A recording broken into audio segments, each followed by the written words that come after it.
Hi guys, welcome back to my channel. तो आज के আমি নিয়ে এসেছি লিগেসি অফ গড সিরিজের 5th instalment God of Fury by Rina Kent. তো বলে রাখি যে এটা আমার ফার্স্ট ঠিক হবে না, বাট সেকেন্ড বুক, মানে বুঝতেই পারছো এটা LGBTQ গে রোম্যান্স বই। আমি না কখনো ভাবিনি যে আমি কোনোদিনও মানে স্ট্রেট ছাড়া অন্য কিছু এনজয় করতে পারবো। ইভেন আমি রেড হোয়াইট রয়্যাল ব্লু ওই যে বইটা ওটাও ট্রাই করেছিলাম, বাট আমার পক্ষে ওটা পড়া যায়নি, মানে আমি ঠিক কানেক্টই করে উঠতে পারিনি। বাট হ্যাঁ, আমি তখনও বলেছিলাম যে আমি 7 হাজব্যান্ড অফ ইভলিন হিউগো এই বইটা পড়েছিলাম, তো ওটা আমার ভালো লেগেছিলো। তো আমি জানতাম যে আমার ক্যাপাসিটি আছে, আমার ক্যাপাবিলিটি আছে ওই বইটা পড়ার, মানে ওইরকম টাইপের গে রোম্যান্স হোক বা অন্যরকম LGBTQ বই হোক সেইগুলো পড়ার। তো সেই ক্ষেত্রে আমি গড অফ ফিউরিটা ভয়ে ভয়ে মানে পড়া স্টার্ট করেছিলাম, যেহেতু এটা একটা সিরিজের, তো অবভিয়াসলি আমাকে পড়তেই হতো। আর বিশ্বাস করবে না, আমি এই বইটা পিওর এনজয় করেছি। মানে রিনা কেন্টের এই লিগেসি অফ গড সিরিজ থেকেই রিনা কেন্টের বইয়ের সাথে আমার পরিচিতি ঘটেছে, এবং জেরেমি ভলকভের পরে যদি আমার কাছে পারফেক্ট বুক বয়ফ্রেন্ড কেউ হয় তাহলে সেটা হচ্ছে নিকোলাই সোকোলভ, আর তারপরে ক্রেটন কিং। তো যাই হোক, এই বইটার স্টোরিটা আমি তোমাদেরকে শর্টলি বলবো। তার আগে যে ব্যাক কভারটা আছে সেটা আমি তোমাদেরকে পড়ে শোনাচ্ছি। I am not attracted to man, a mafia hair, a notorious bastard, and a violent monster. An ill-fated meeting puts me in his path, and just like that, he has his sight set on me, a quiet artist, a golden boy, and his enemy's twin brother. He doesn't seem to care that the odds are staked against us. In fact, he sets out to break my steel-like control and blur my limits. I thought my biggest worry was being noticed by Nikolai. I am learning the hard way that being wanted by this beautiful nightmare is much worse. তো যেরমটা এই বইটাতে শুরু হচ্ছে, ঠিক initiation game থেকেই এই বইটার স্টোরিটা শুরু হচ্ছে। যে হিডেন্স ম্যানশনে ইনিশিয়েশন গেমটা হয়, যে যার মধ্যে জেরমি থাকে, নিকোলাই থাকে, ওয়াক থাকে, ক্রেটন বলছি সরি, কিলিয়ান কার্সন থাকতো। তো সেই ইনিশিয়েশনের মধ্যে থেকেই স্টোরিটা শুরু হচ্ছে, এবং এই ইনিশিয়েশনের মধ্যে ব্রেন্ডানও গেছিলো। ব্রেন্ডান হচ্ছে ল্যান্ডন কিংয়ের টুইন ব্রাদার, আর ওর পার্সোনালিটিটা হচ্ছে খুব গোল্ডেন বয় টাইপের, খুব মানে সবার কথা মেনে চলে, সবাইকে ভালোবাসে। ল্যান্ডনের পুরোপুরি পোলার অপোজিট যেটাকে বলে সেটা।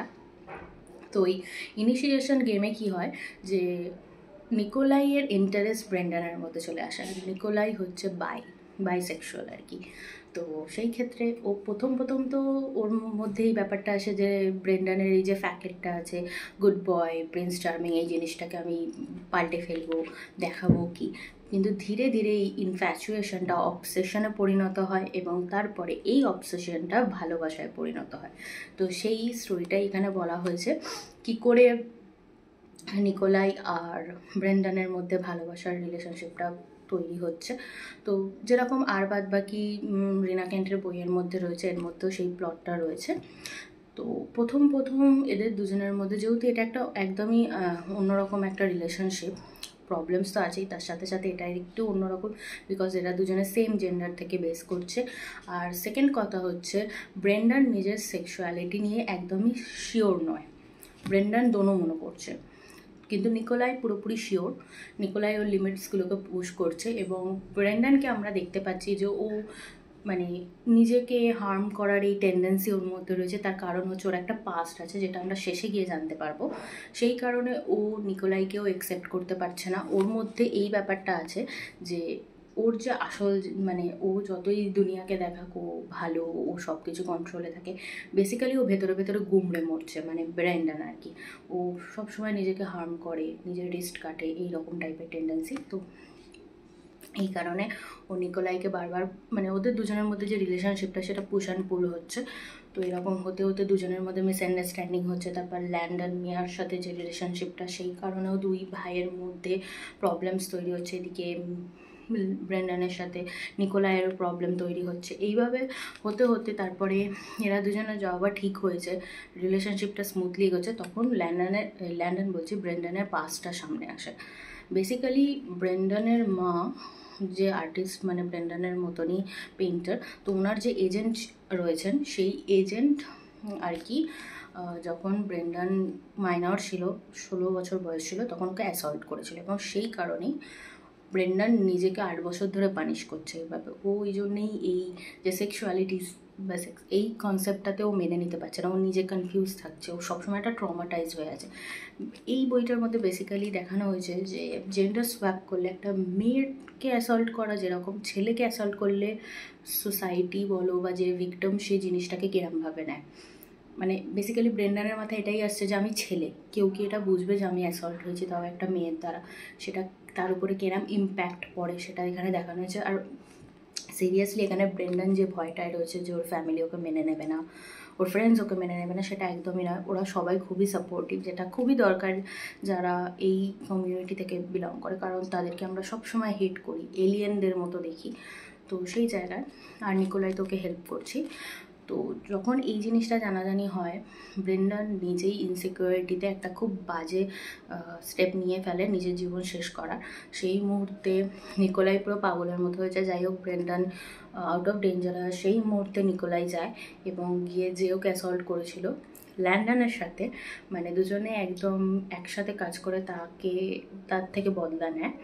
তো এরপরে এই বইটার মধ্যে হ্যাপি এন্ডিং আছে। সবচেয়ে ভালো কথা এখানে এই যে গে রিলেশনশিপ বা অন্য টাইপের যে এলজিবিটিকিউ রিলেশনশিপ, সেগুলোর ডিফিকাল্টিস, সেগুলোর চিন্তাধারা, আবার যারা রয়েছে যারা নিজেদের সেক্সুয়ালিটি নিয়ে পুরোপুরি কনফিউশন, তাদের বিষয়গুলোকে খুব ভালোভাবে তুলে ধরা হয়েছে। স্পাইস চ্যাপ্টার্স অবভিয়াসলি রয়েছে, 18+ চ্যাপ্টার্স, তো সেগুলো ট্রিগার ওয়ার্নিংস তোমরা দেখে নিয়ে পড়তে পারো। ওভারঅল বলবো আমার বইটা খুবই ভালো লেগেছে। গড অফ র্যাথের পরে, মানে পুরো লিগেসি অফ গড সিরিজে গড অফ র্যাথ আমার ফার্স্ট ফেভারিট, আর সেকেন্ড হচ্ছে এই বইটা।